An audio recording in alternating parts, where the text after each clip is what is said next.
Hey guys, Animeandmore here. I'm doing a follow-up review, this time of the final product, which is the beautiful beastie in front of you, which is the Kotobukiya HMM Death Stinger Hiltz version, which is a beautiful kit. I'm going to talk a bit about what I like and what I don't like so much about this kit, and give an overall review of the many little gimmicks that are in this kit itself as well. I'm going to start off not with the kit, but with this little guy here. So this is the Blade Liger statue that is included with the Hiltz version of the model kit, and only with the Hiltz version. It's a fairly well put together pre-coloured plastic kit. Comes in several sections that you just piece together. Looks nice. It's pretty sturdy as well, given the fact it's like a rubbery plastic. The only thing that is a bit annoying about it is the fact that the blades are not so sturdy on there. I mean, if I'm not careful, I can easily pull it off like that, which is a bit annoying. And given the fact that the plastics have fairly small pre-cut holes in there, it's a bit tedious and a bit difficult to make sure that the parts don't break. Touch wood, haven't had any problems yet with it, but that is something that might be a bit annoying for people putting together this part of the model kit. Now moving on to the actual model kit itself. So as you can see, there's some nice shiny chrome parts. I have not painted these were actually included with the kit, so these are, I think, specially included in the Hiltz version. It's not included in the normal version. They look very nice. It gives a nice metallic finish to the product.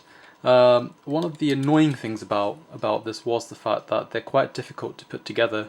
I think it's not to do with the actual design of the model kit itself, but I think it's just the chrome parts, the chrome coating on the plastic makes it fairly difficult to make the parts come together sometimes, and it's particularly annoying when you're building these suspension parts that you can see on the legs. They're very fiddly, they're very small, and it's often quite hard to put them into place. I mean, once they fall into place, they're fine, but it's just the issue of getting them into place in the first place, which is quite difficult. On the whole, the model kit is actually quite strong. There's a chrome finish on the top here as well, on the laser beam on the back of the laser gun, sorry, on the tail, including the claws at the back as well. That's got a chrome plating on the back as well. Yes, it's a really strong kit actually. I'm quite happy that they've decided to build kits that are actually fairly sturdy for once. All the parts come together very well. It's a very well designed kit on the whole. I'm just going to take apart the kit now and just show you what's inside, and show you the underneath side as well. Right, so it's quite well built. It's modular built, I think, in terms of the design. It's quite easy to remove certain things. So he says, put this down.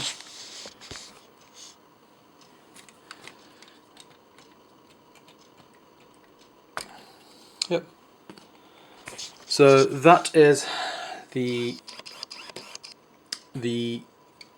twin cannon on the back, fairly well built, with some nice coloured plastics that fit in as well to give a nice overall finish, including these red little tips, which I think give quite a nice finish as well. Yeah, strong bit of plastic here. So I'm going to take off the top now, so just so you get a feel for what the top looks like. It's quite nice. It's got a lot of detail in particular. So if I take off, not the parts, but let's try and take off the bits. So normally when I build my model kits, I don't glue them, just so in the future, if I decided to, I mean, not in this case, but if I did decide to paint them, then it's not too much of a hassle taking it apart. So once I lift off this shell, which you can see here, it's fairly strong made plastic here, with some nice detail again. We can see the inside of this model kit. Again, there's some fantastic detail in the model kit, and you can see the Zoid core, which is the standard plastic ball that you get with all the other kits. Some very nice detail with respect to the actual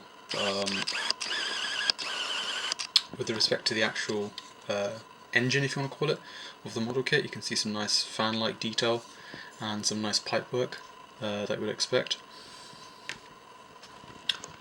Now, just to show you what the actual head looks like. So there's some movable parts here. Again, the head lifts up like this, so it's just a simple hinge. Well, I've taken the head off here, but it's just a simple hinge which allows for the head to be removed. Inside you can see the actual head of the insect, if you want to call it, and if you then carefully lift this bit flap, this little flap here, it exposes the cockpit, which allows you to see, seat the Hiltz sitting figure, as you can hopefully see in the video. So yeah, once I close that, again, there's very nice detail. There's all these little plastic bits that come in together, to give nice little detail here. There's bits of plastic here that you can fit in on the side as well. Really nice.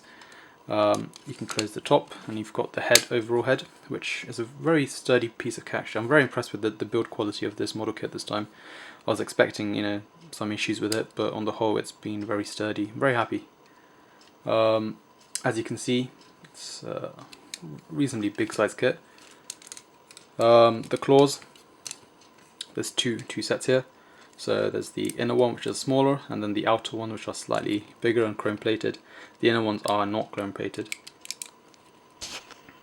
Right, so I'll continue with the fragmenting of this model kit, as I've already started.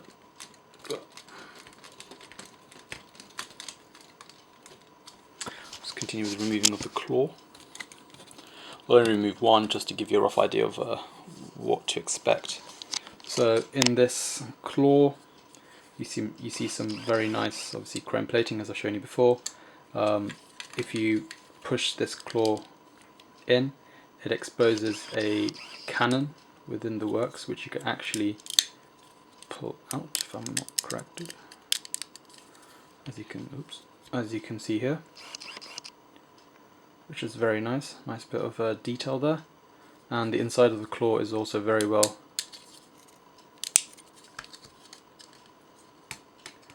Is also very well detailed, as you can see here. So yeah, and again, it's another sturdy piece of plastic here. So you can see that there's actually 3 channels here in the middle. So that's for the slot that connects to the head, and these two connect to the claws. So yeah, similar but smaller claws on the back, which feature a cannon here on either side. Again, very nice. Now going on to the legs. The legs have a chrome finish on the bottom for the feet, if you want to call it that. And there's 2 chrome silver. So there's a silver and gold suspension at the bottom of each leg, and there's also one at the top. There's 8 legs in total for either side, and if I tip the model kit upside down, there's again no lack of detail here. You can see on the bottom there's a nice grooves paneling in the actual model kit, and the bottom sides also open up to also display some more internal aspects of the model kit itself, which is, I think, a nice touch in terms of detail. The model kit's very flexible. You can make it go into many different poses depending on what you like. In terms of the tail is very well designed. It was quite strong and sturdy. I was quite happy with that. I was expecting it to be a bit wobbly, but I'm pretty happy so far. On the back, you've got the cannon, which allows you to move. Got a bit of detail there as well, so you can move the chrome parts around, and you can move the smaller guns on either side around as well, which is quite nice. It gives you a lot of potential poses that you could do with it. In terms of the actual tail itself as well, if I just put it back into its original position, you can actually flip these tail flaps around, which are fantastic. As you can see, these red inner sides which were hidden previously. So yeah, just more detail, and this is possible on all the flaps that are on this tail. So yeah, a lot of detail in this kit on the whole, and I think it's a very sturdy kit. in terms of its size, it's relatively small. And I mean, I guess this makes sense in terms of if they did make it full scale, it'd be huge, given the fact that in the anime show itself, in the cartoon, it's a fairly big monster. So I think in terms of scalability, it's a bit small, but and especially for what you pay, it's not on the same size as the Gojulus, which I'll show you in a minute. But nevertheless, it's a fairly well built kit. I'm very happy with it. As I said before at the start, it's a bit annoying with regards to the chrome parts, which are the coat. It's mainly the coating that's annoying, just because it's often a bit hard to get it on without without the fear of damaging it. On the whole, I'm very happy with this kit. I'd probably give it a 9 out of 10 in terms of its build quality and for the overall finish. I think it's a very nice kit, and if anyone gets this, then I'm sure they'll be very happy with it.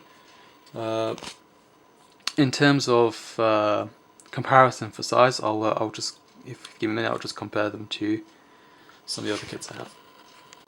Right, sorry about that. So I've put the kit back together just to show the overall completed model, and you can see in comparison to the Gojulus, it's a fairly smaller kit. I think it delivers in terms of its strength, and the overall finish and the detail they've particularly gone to is impressive. But it is a slightly smaller kit. But yeah, on the whole, it's fantastic. I'm very happy with it. I'll also put it next to. I'll just grab the Geno breaker as well, just to give you a comparison of that next to this kit as well. Okay, right, I've got a three-way comparison now. So on the left we've got the Gojulus, which is a huge kit, as we've just seen. We've got the model that we're reviewing, which is the Death Stinger, and next to it, a bit dusty, sorry about that, is the Geno breaker, which obviously is on par in terms of its size to the Blade Liger, but obviously it looks fairly similar in size to the Death Stinger, given the aspects of these two model kits and the constraints they obviously have trying to mimic the actual sizes. In terms of the build time for this model kit, it was between about 6 to 9 hours, so it's a fairly quick and straightforward model kit to build. The bits that were the most time consuming in the whole build were the actual chrome parts, just because they required slightly more cutting in certain parts to ensure that the pieces came together, particularly the claws, to make sure that the two half shells came together properly and snugly, to make sure there was no gaps. On the whole, again, very happy with this kit. I think it's a very well built kit. There's a lot of thought put into the detail, and I think it's been executed very well, and the final product clearly shows that. So yeah, it is a bit more expensive. This model is a bit more expensive than the standard purple coloured Death Stinger, but I think for the additional features such as the chrome plated parts, the figures, and obviously the blade like little statue that's included with the kit, I think it's definitely worth every penny, and I'm very happy with it. Yep.